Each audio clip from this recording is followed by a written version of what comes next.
Shalom Ashpaka, greetings to you in the name of Yahusha Alahim, to the 12 tribes who are scattered overseas.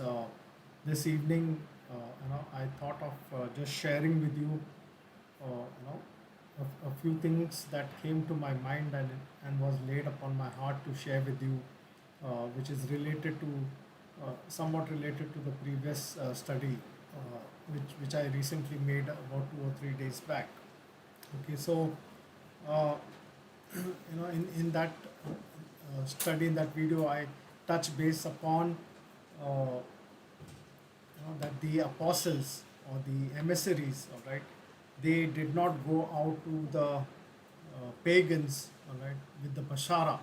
In fact, they went to the synagogues or the Knesset, you know, convincing both the Jews and the Gentiles. The Gentiles were the new converts in the synagogue or Knesset, convincing them that Yahusha is Elohim.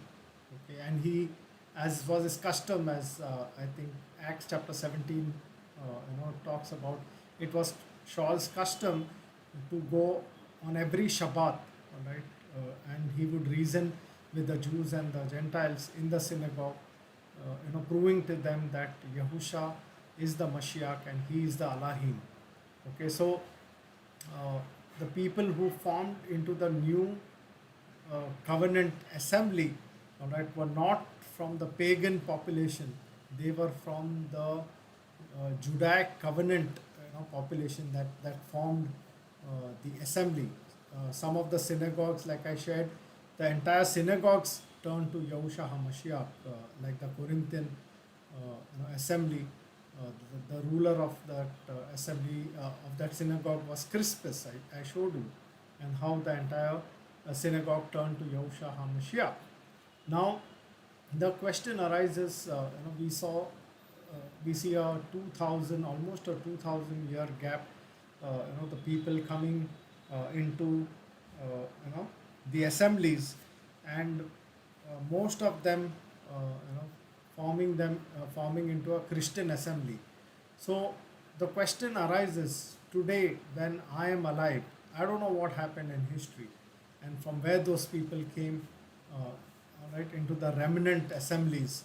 Okay, we don't have visibility about that, but I'm actually convinced in my mind that the people who came into the true assemblies, when they were in place, were the covenanted people, the people already who had the covenant of Abraham. They were holding on to the covenant of Abraham. A pagan never holds on to the covenant of Abraham. And this evening, I would like to share a few scriptures that proves this point, because I will talk about three messengers, and also will talk about what it is for me, today. Where should I go to preach the Bashara? Am I supposed to go out on the streets? Am I supposed to stand outside Christian assembly giving tracts, as people, stand outside the Pentecostal people? They hand over some brochures or some tracts, saying that repent, turn to Jesus or whatever. So am I supposed to follow those footsteps? What am I supposed to do? All right, whom am I supposed to preach the Bashara? See, like I shared in my study on signs of times, and I elaborated and gave an exposition on Matthew chapter 24. All right, we are living in perilous times when there is apostasy. Okay, and we are almost seeing that the doors are being closed, because if you see the wise and foolish virgins, the parable, all right, the foolish virgins, when they went out to buy oil from Judaism, all right, the doors were shut and they were knocking on the door, Master, let us in. And the bridegroom said, I never knew you, I don't know you. And they were put out. So there was a separation. Also, there's a separation of wheat and tares. All right, so I gave examples of various parables. All right, and we are told, those who are on the housetop do not enter into the house, those who are in the fields do not enter back into the house to get your clothes or not to be in the house. So I shared various parables also, which were the assembly time when the wheat and the tares, they lived together under the house, where I gave parables. I showed parables of the mustard seed, the smallest of all seed, grew up to be a huge tree, and the birds of the air, that is the fowls, the unclean creatures, made nests in its branches.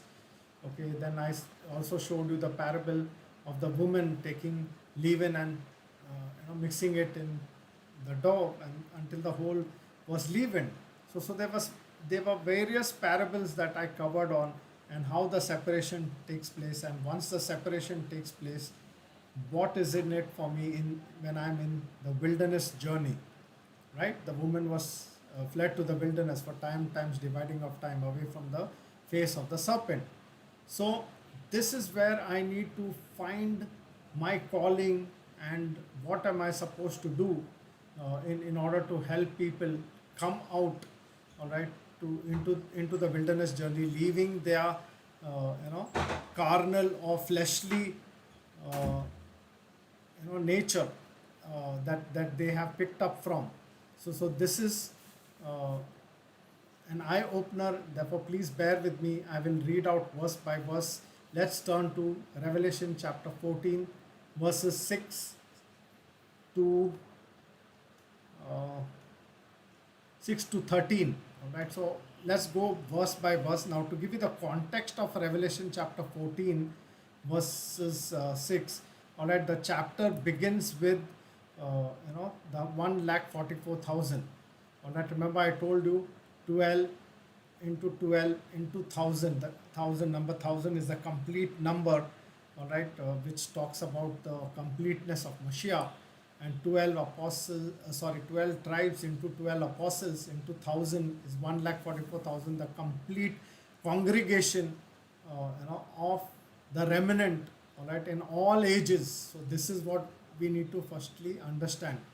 All right, where Revelation 14:1 says, "And I looked and saw a lamb standing on Mount Zion, and with him 144,000, having his father's name written upon their foreheads." All right.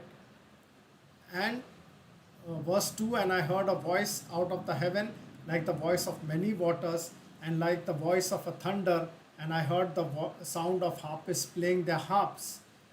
Verse 3, very important. "And they sang a new song before the throne and before the four living creatures and the elders, and no one was able to learn that song except the 144,000 who were redeemed from the earth." Okay, so no one was able to learn that song. So that song of salvation, all right, except for the remnant who were redeemed from the earth in all ages, all right, represented by 144,000 people, which the Jehovah Witnesses, talks about a literal number. It's not a literal number, it's a spiritual number, because the scripture always talks about spiritual numbers, and everything is woven for us to understand and decode it, to understand who these 144,000 people are. Like I told you, 12 tribes into 12 apostles, both covering the old covenant and the new covenant, and into their complete number, 1,000 is 1,44,000 or 144,000. Okay, so these were following the Lamb, and they were singing a song, and no one was able to learn that song except for this 144,000. So we need to understand that this was the first messenger. Now I come to the crux of the matter, where I will share what I saw from scriptures. So Revelation 14 verses 6, "And I saw another messenger fly in mid-heaven, holding the everlasting good news to announce to those dwelling on earth, even to every nation and tribe and tongue and people." So John is saying, I saw another messenger. So who was the first messenger? All right, so the first messenger was figurative of these you know 144,000. Just a moment, I'll just confirm this.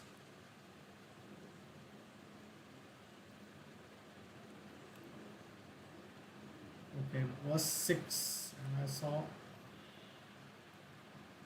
Okay, one second.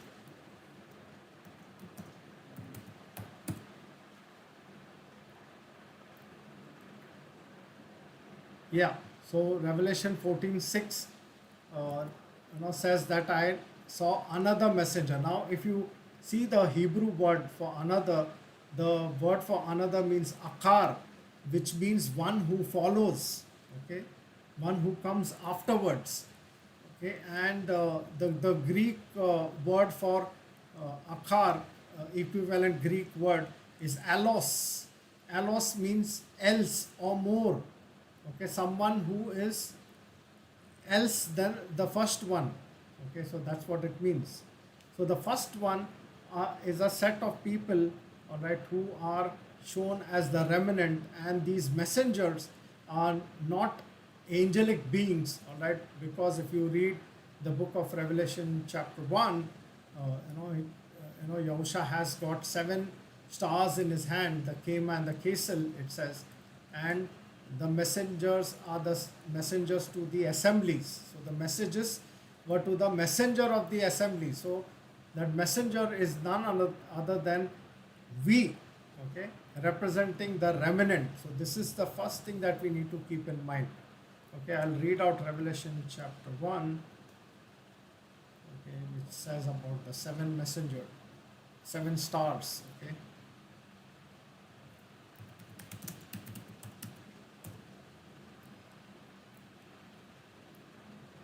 Okay, Revelation 1 verses 16. It says, and he had in his right hand 7 stars, and out of his mouth went a sharp 2-edged sword, and his countenance was as the sun shineth in his strength. Okay, and we read down verse 20. It says, the mystery of the 7 stars which you saw in my right hand, and the 7 golden candlesticks. The 7 stars are the messengers of the 7 assemblies, and the 7 candlesticks which you saw are the 7 assemblies. Okay, so the 7 stars in his hand are none other than the 7 messengers of the assemblies. So that's what it says.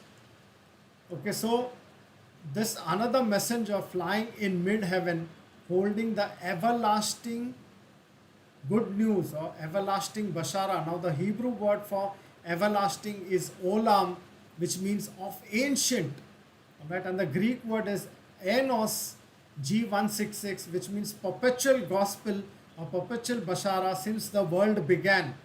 So both the Hebrew and the Greek words mean that it's an ancient bashara since the world began. So that is what this messenger flying in the midst of the heaven is proclaiming. Okay, and whom is he proclaiming to? To those on the earth. The English translates it as earth. However, the Hebrew word aretz also means the land. All right. The Greek word is G, G-E, as pronounced as G, 𝒮𝒃1093, contracted from a primary word soil by extension of a region. All right. What is that extension of the region? It's the land which is extended. It's a covenanted people. That's what it shows. Like, people who are scattered. So the Bashara, the everlasting Bashara, is going to the ends of the world by means of extension of that same covenant to those people who have been chosen. So that's the whole picture over here. And this is where we need to understand and decipher what it's all talking about. And if you see the word nation, the Hebrew word is goy, the same word goim, all right, which is the plural for Gentiles. And we saw, right, Abraham was told, in you all Gentiles shall be blessed. So does it mean that in Abraham all pagans will be blessed? No, it's the covenanted people, the people who have lost their ethnicity, and that's the reason. If you see the same word over here, nation for Greek is ethnos, G1484. If you look up, you will see the, and I was amazed to understand, that it talks about, the extension of the covenant to the people, ethnos, the ethnicity, people who have lost their ethnicity. We are that people. Like I do not know which tribe I am from. I don't know my ancestral lineage. All I know is that in Yahusha, Mashiach, all right, I am from the lost sheep of the house of Yasharal. Remember, Yahusha said that I have been sent to the lost sheep of the house of Yasharal. That's what it means. Okay? And the Gentiles are not the pagan Gentiles, but the Goyim, which are covenanted people in Abraham who have lost their ethnicity, and when they hear the Basharah, when they hear about Mashiach, who he is, they come back into the covenant. So that is the picture over here. The word tribe, all right, so it says that the Basharah is given to every nation, and it also says, and the tribe. All right, the Hebrew word for tribe is mishpaka, which also means family. And the Greek word 𝒮𝒃𝓃, 𝒮𝒃𝓃, means an offshoot. So see how these words are interrelated. So mishpaka, all right, mishpaka of whom? Of Abraham. 𝒮𝒃𝓃, an offshoot of whom? From Abraham.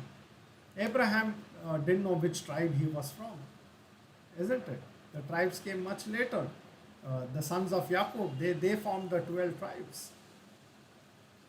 So we go back into those roots. If we are the offshoot, we go back into the roots. That's a picture.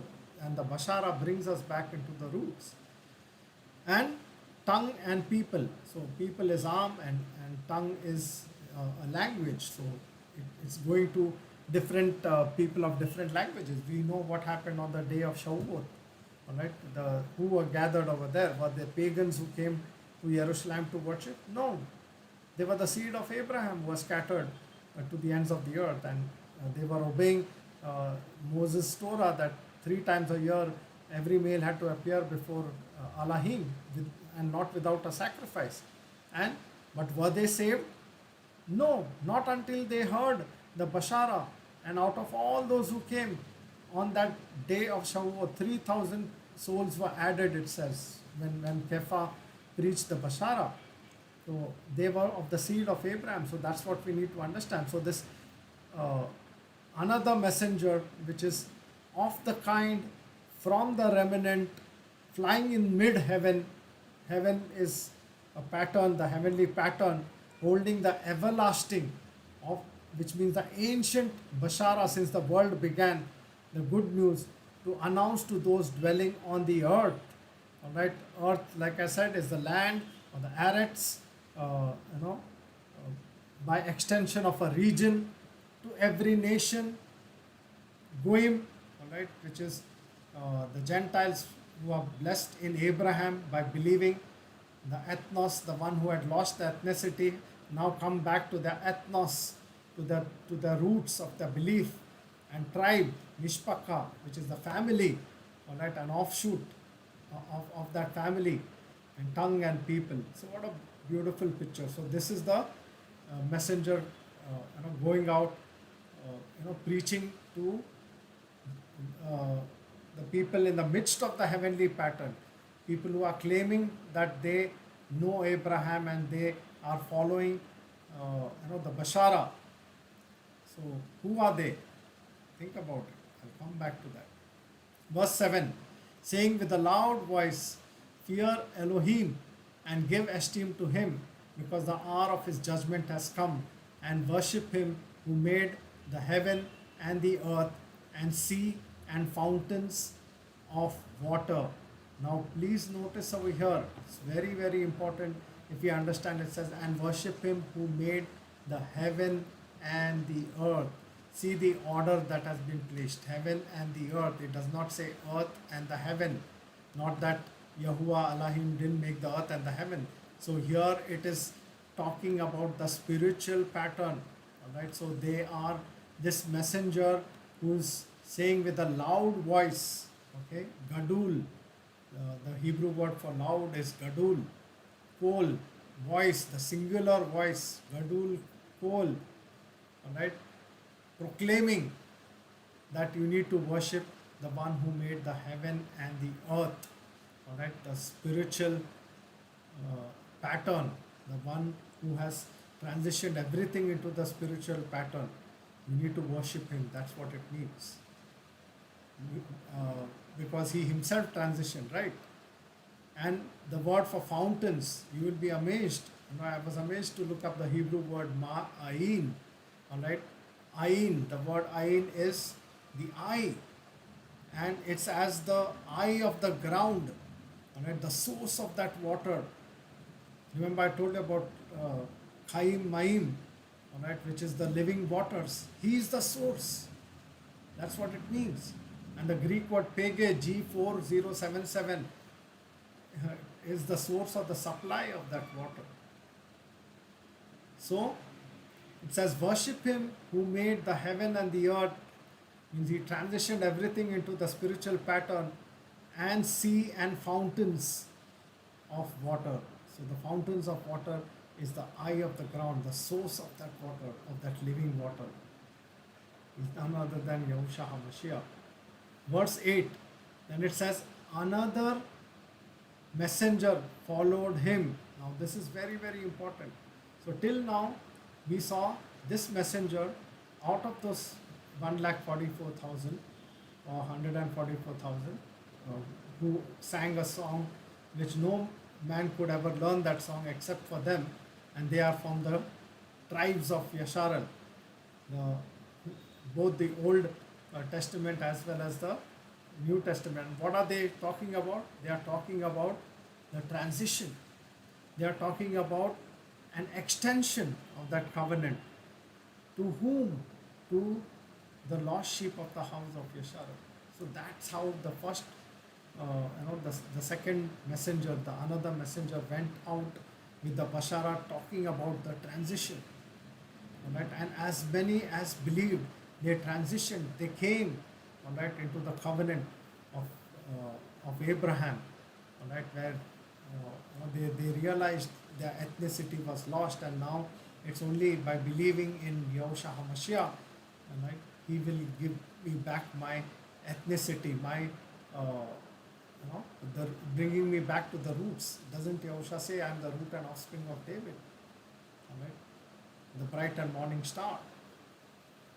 Hallelujah. So, verse 8, and another, that again akar, who means one who follows, and Greek allos, else, more. All right, the messenger followed saying, Babel is fallen, is fallen.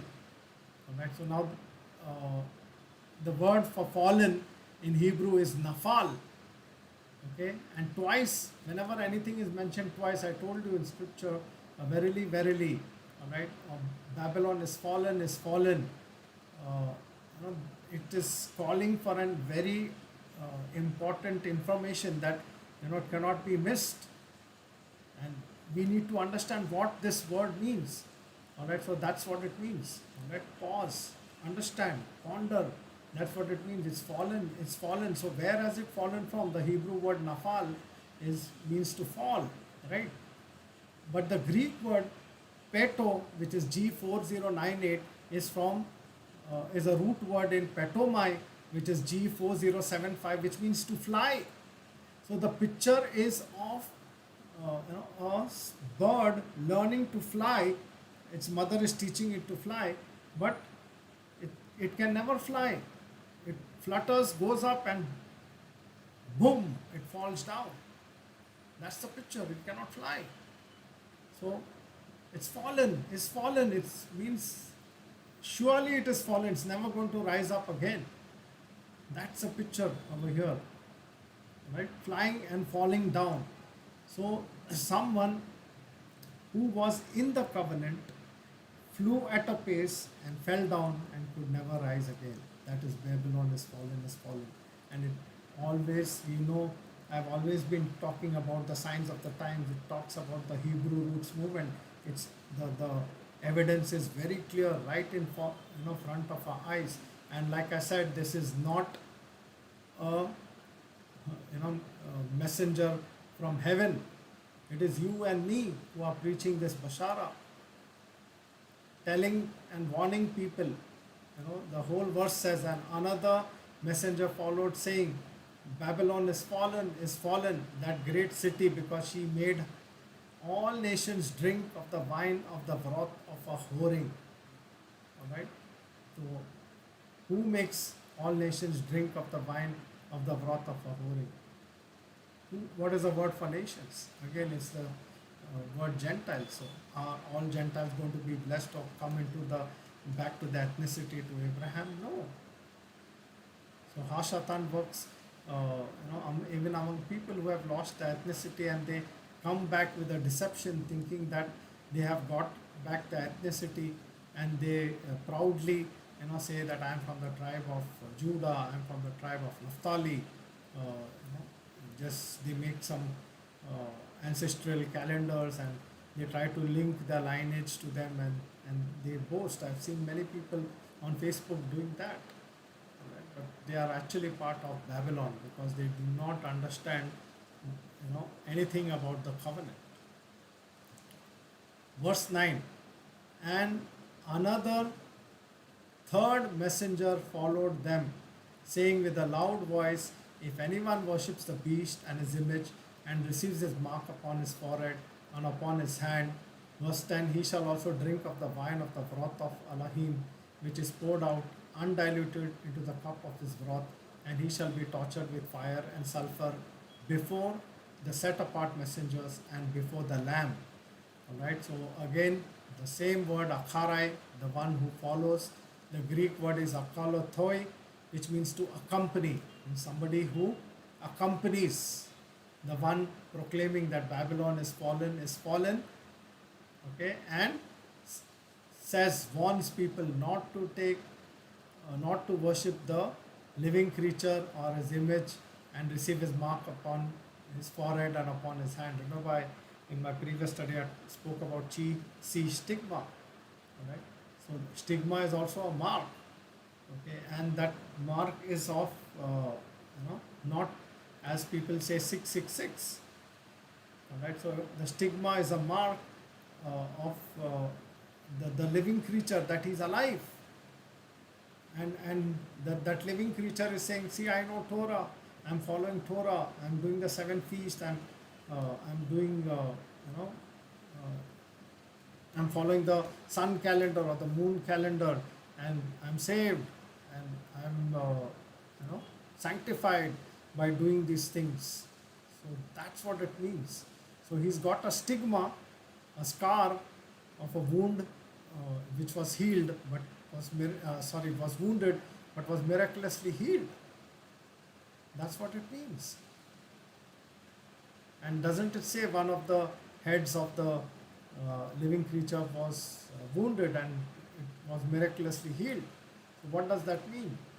That means that living creature had subsided for some time, but has come back alive and is now claiming that I am that living creature.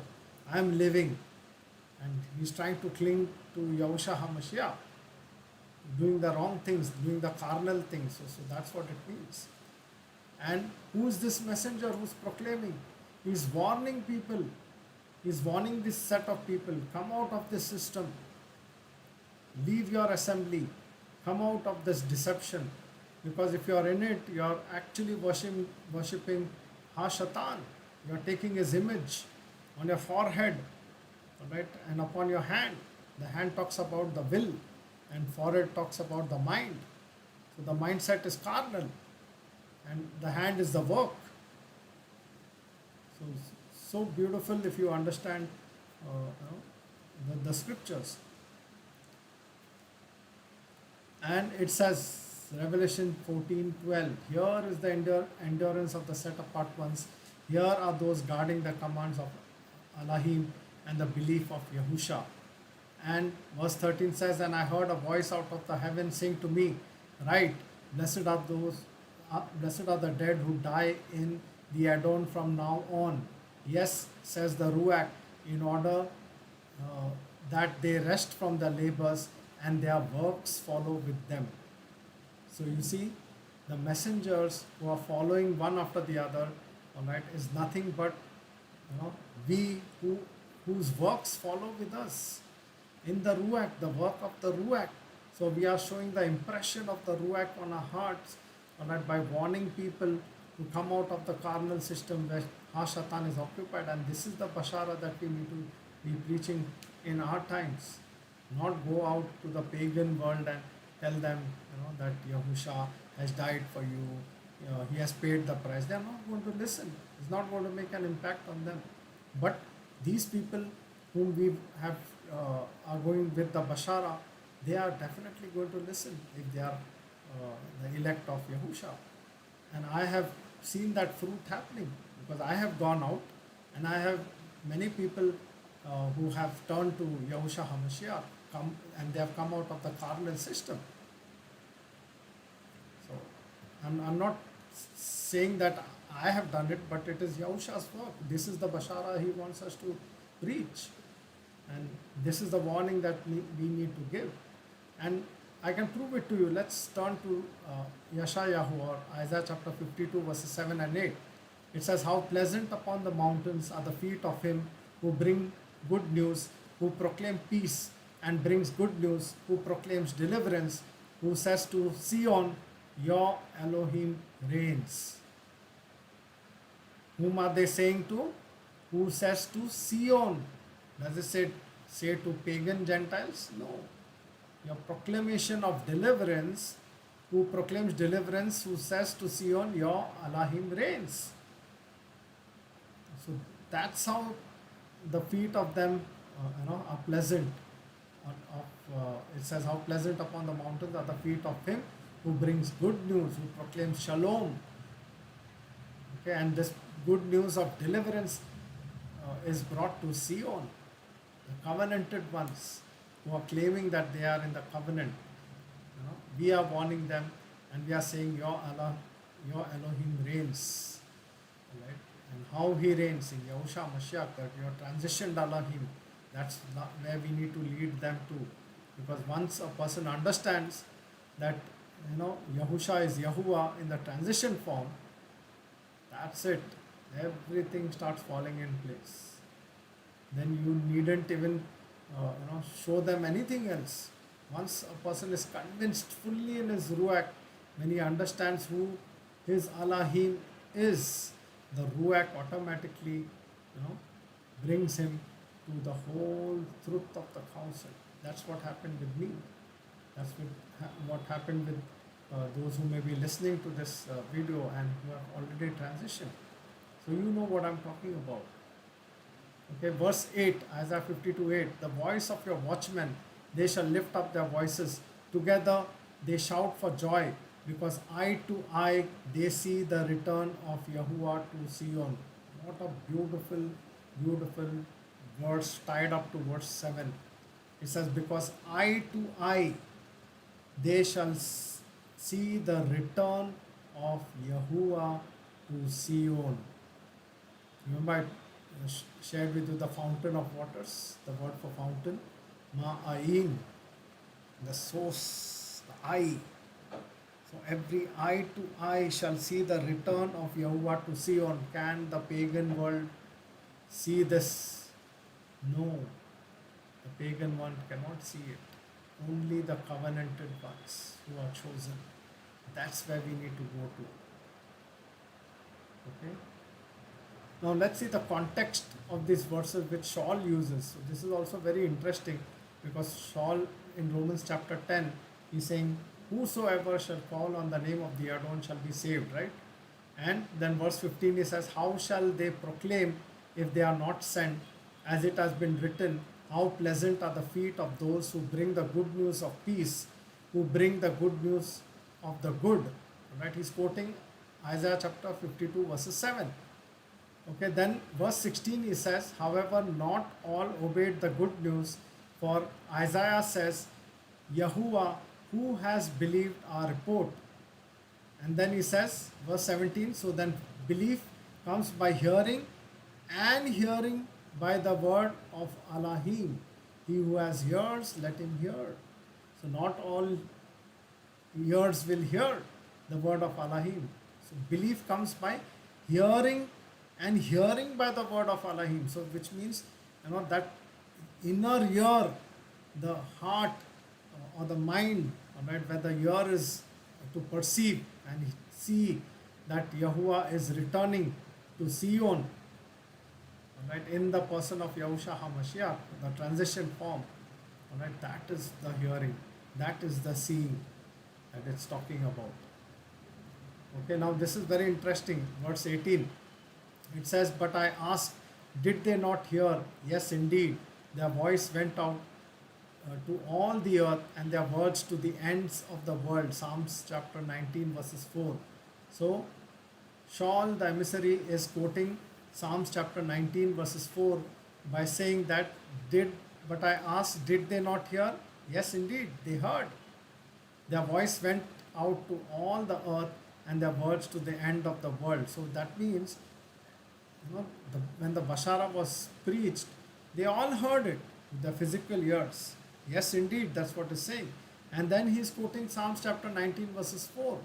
So what happens in Psalms chapter 19, verses 4? If you turn to Psalms chapter 19, 4, it says, their line has gone out throughout all the earth, and their words to the end of the world. In them he set up a tent for the sun. Okay, so the word for line over there is 𝒮𝒃. All right, 𝒮𝒃, Strong's H6957, all right, has the root word khu, which is H6957, all right, which also means a measure or a cord, all right. So it's like a line, a measure, a measuring rod, all right, which is gone out through all the earth, and the words mala to the ends of the world. Okay, so if you see over here, Zechariah chapter 1, verses 16, it says, therefore thus said Yahuwah, I shall return to Jerusalem with compassion, my house shall be built in it. Again here see Yahuwah is saying, I shall return to Jerusalem with compassion. Is it talking about Jerusalem of the Middle East? No, it's talking about the extension of that region which we are talking about, the covenanted people, the Arets, which talks about the extension of the land where people have been scattered, right, to the ends of the earth. So Yahuwah in prophecy is saying, I shall return to Jerusalem with compassion, my house shall be built in it, declares Yahuwah Sabaoth. And a surveyor's line, again that same word, who, H6957, be stretched out over Jerusalem. Verse 17, again proclaiming, saying, thus said Yahuwah Sabaoth, again my city shall overflow with goodness, and Yahuwah shall again comfort Zion, and shall again choose Jerusalem. So Yahuwah is again going to choose Jerusalem, not the physical land, but the extension of that covenant, all right, the covenanted people who are scattered to the ends of the earth. All right, he's going to comfort Zion, it says, and again choose Jerusalem. And he's going to gather his people into New Jerusalem. That's what it means, not to the Middle East. So a cord he uses to measure Jerusalem. The letter Kuf represents the sun or the moon on the horizon, all right, either rising up or setting down. So that's what it means. Okay, and Yahuwah is himself, and joining with his people, all right, not a solar or lunar calendar as some suggest, because the sun here is likened to a bridegroom coming out of his room and running its course, and the sun of righteousness shall rise with healing in its wing is mentioned by Malachi. But to you who fear my name, the sun of righteousness, that is SUN, Shamash H8121, the Son of Righteousness shall arise with healing in his wings, and you shall go out and be scattered like calves from the stall. Malachi chapter 4, verses 2. So when you read Psalms 19, verses 4, which I will reread, all right, it says, the line has gone out through all the earth, and their words to the end of the world. In them he set up the tent for the sun. Okay, and verse 5, and it is like a bridegroom coming out of his room. It rejoices like a strong man to run its path. All right, and the Son of Righteousness, the physical Son, all right, it was a type of the Son of Righteousness, that is Yahusha HaMashiach. And that's the reason when John sees him, he falls like a dead man, because his face shone like the sun in its strength. Right? So that's what we see in Revelation chapter 1. Okay, so the sun or Shamash H8121 is likened to Yahusha, the bridegroom, coming out of his chamber as a strong man, rejoicing to run the path of a circle with nothing hidden from his path, scorching all those outside the covenant, with burning like a furnace, burning all the proud and the wrongdoer as a stubble. All right. And as it says in Revelation 16:8, and the fourth messenger poured out his bowl on the sun, and it was given to him to burn men with fire. All right, and men were burned with great heat, and they blasphemed the name of Elohim, who possesses authority over these plagues, and they did not repent to give him esteem. Verse 9 of Revelation chapter 16. So those outside the covenant will be scorched with severe heat, turning them to stubble, as Malachi 4 verses 1 says, while the elect will be covered by the Son of Righteousness with healing in his wings, even though they are scattered. Alright, so when Psalm says there is no word and there are no words, Psalms 19 it says, there is no word and there are no words, means their voice is not heard in their line, alright, when it is gone out through all the earth, and the words to the end of the world. Okay, which means that only the remnant will see the ruach hidden in the letter when the words, in its measurement or in its line is gone out to the ends of the earth. Okay, and only they will see the Son of Righteousness, that is Yahusha HaMashiach, all right, who is the fulfillment. So the physical voice is not heard. There is no word and words, but the line is gone out through all the earth, and their words to the end of the world. So he who has ears, let him hear. So the physical day was made to usher us into the day of Yahuwah, and he is Yahusha himself, because he has transitioned. Okay, and we transition into that day. Okay, Romans 10 verses 19, but I ask, did Yasharal not know? First Moses says, I shall provoke you to jealousy by those who are not a nation. I shall enrage you by an unwise nation. So Deuteronomy chapter 32 verses 21. So if you read Deuteronomy chapter 32 verses 20 and 21, so this is for where Shaul is quoting from in Romans chapter 10 verses 19. So when you read those verses, it says, and he said, let me hide my face from them, let me see what their end is, for they are a perverse generation, children in whom there is no trusting. Verse 21, they made me jealous by what is not al. They provoke me with their worthless matters. I make them jealous by those who are no people. I provoke them with a foolish nation. All right, so it's talking about when Yahuwah sends his covenant, his extension of his covenant, all right, to the ends of the world where his people are scattered. All right, he is going to make his people jealous by bringing in the Gentiles, right, who are the ones who lost their ethnicity, and that's exactly what happened 2,000 years ago. All right, 2,000 years ago, those people in the land, they knew their ethnicity, they knew which tribe they were from. Just like Shaul, even though he converted to Yahusha Mashiach, he says that he's from the tribe of Binyamin or Benjamin. So they knew from which tribe they were from. But can they know today? No, they cannot, because Yahusha has scattered everyone to the ends of the earth, and everybody has lost their ethnicity. And that is the humility point that he has brought us to, where you have nothing else to attach yourself to but to him. Because when you attach to him, he is the one who's going to give you, as he says that I will give you a new stone with a new name written on it, which only you will know.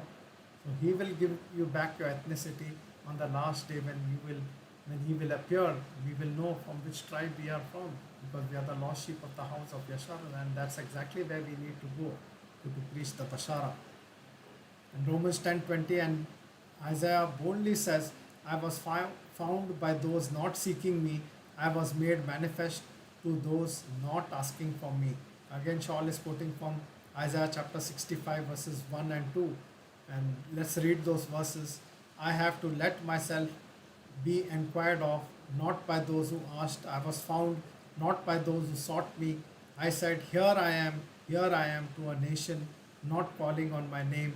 Verse 2, I have held out my hands all day long to a stubborn people who walk in a way that is no good after their own thoughts. After their own thoughts is nothing but carnal.